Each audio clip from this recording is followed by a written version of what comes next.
Now, as usual, I'd like to apply what we've learned to our test website. So let's go back over to our files here and open up our website project. And for this application, I'd like to add something to the Pier 39 page. So let's open that up in our browser. And we'll go ahead and open it up in a text edit application as well. What I'd like to do is move things around a little bit so that on the side next to our picture, we can indicate how far our user is away from Pier 39 at this moment. We'll query their location, and we'll use a little formula to estimate the distance. So let's go back to our page and move things around a little bit. First of all, I'm going to move my section tag down a little bit closer to the paragraph start. And I'll move the image right up above the section. And right in between the image and the section, I'd like to add a div tag. I'll give this one an ID equal to the words how far, since we're going to be calculating distance. Now I'll go down and close off that div tag. And inside of it, I'd like to add an H2 tag. This is where we'll display the distance. So let me put in a descriptive sentence. You are currently, and then we'll need a space for the distance. So I'll add a span tag there, and we'll set the ID equal to distance. And inside that tag, I'll just leave an X so that we have a placeholder. Now we need to close off the span, and we'll finish off the sentence with miles from San Francisco's famous Pier 39. And of course, we'll close off our H2 tag now. Now we've got some place to drop the distance when we calculate it. Now let's also go up to the top and we'll add a style tag so that we can make this paragraph look right. As usual, if I was going to be using this style in more than one place, I'd put it in my CSS document. But since we're only going to be needing it on this page, I'll put it right here. I'll add in a definition for our how far ID and some grouping braces for that. And then for the style, first of all, I want it to float right, so it's over next to our picture. I'll give it a little right margin, let's say about 50 pixels. And I'll give it a width and height. For the width, I'll set it to 350 pixels. And the height will be the same as the picture, 267. Now we need to set up the geolocation part of our page. To save a little typing, since we're going to have some of the same structure, I'm going to go back to the document we worked on throughout this chapter, and I'm going to grab all of the script. We have our getPosition function, our positionError function, and our showPosition function down in here.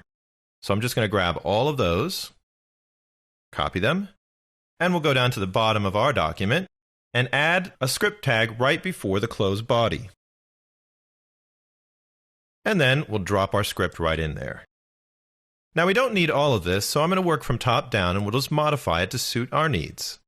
First of all, I don't want my user to have to click a button in order for this function to work. So instead of using the getPosition function name here, I'd like to just attach this to the window_onLoad function. Now it's going to work the same way, except we'll be immediately looking for the location as soon as the page loads. Now we still want to get our user's position, and then call the showPosition and the positionError functions as needed. But in this case, if the browser doesn't support the element, I don't really want an alert box to pop up. I simply want the area to disappear, so that user won't really know anything was wrong at all. I can do that by having JavaScript change the style of our element. So I'll put in here a document getElementById, and we'll look for the howFar div. Once we find it, we'll use the style attribute, and I'll select the visibility, and just simply set that to hidden.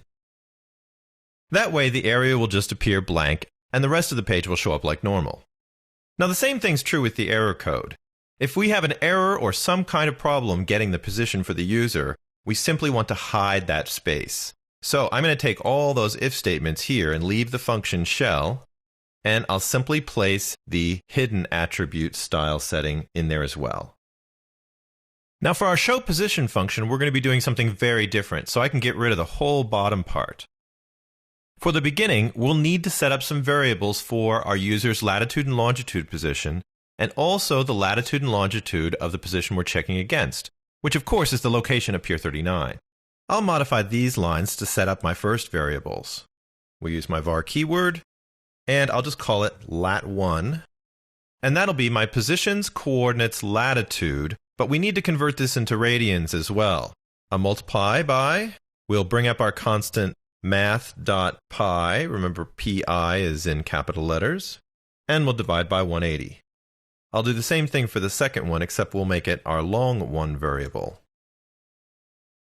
And I'll copy the conversion to radians and paste it in that one as well. Now we need two other variables. This will be the latitude and longitude of Pier 39. I'll just call the first one lat2, and I'll just type in the exact coordinates. It's 37.798563, and it also needs to be converted into radians. And then we have the longitude. I'll call that long2, and the value for it is minus 122.272687. Next comes our formula.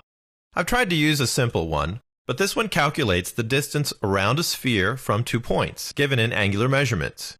We'll create a couple of variables that we'll use in our final formula. First, a variable called a, and that will equal the long2 minus long1 times the cosine of the latitude 1 plus the latitude 2 divided by 2.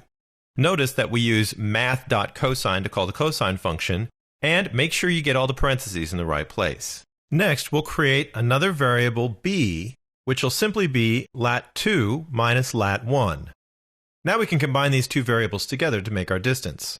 I'll create a variable called distance to store it, and that'll be the square root of a times a plus b times b multiplied by the radius, which in this case will be the radius of the Earth.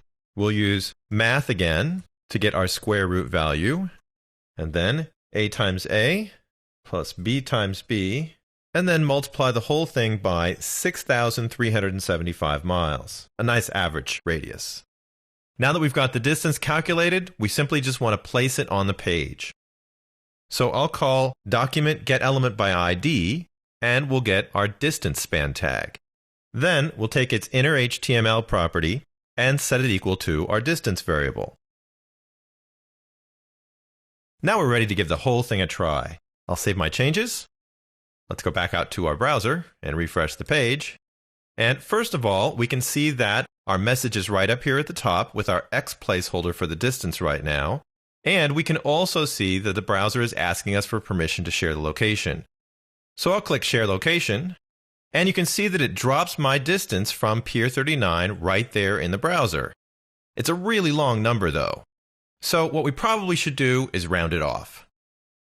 I'll just go back to my document, and in our last distance calculation, I'll put parentheses around the whole thing, and at the very beginning, we'll call our math round function, which will round it off to the nearest whole number. Let's save our change. We'll go back out and refresh the page. I'll share again. And this time you can see it gives me a nice short number. Now we've got a page that interacts with the user, finds out their location, and tells them how far they are away from a big landmark.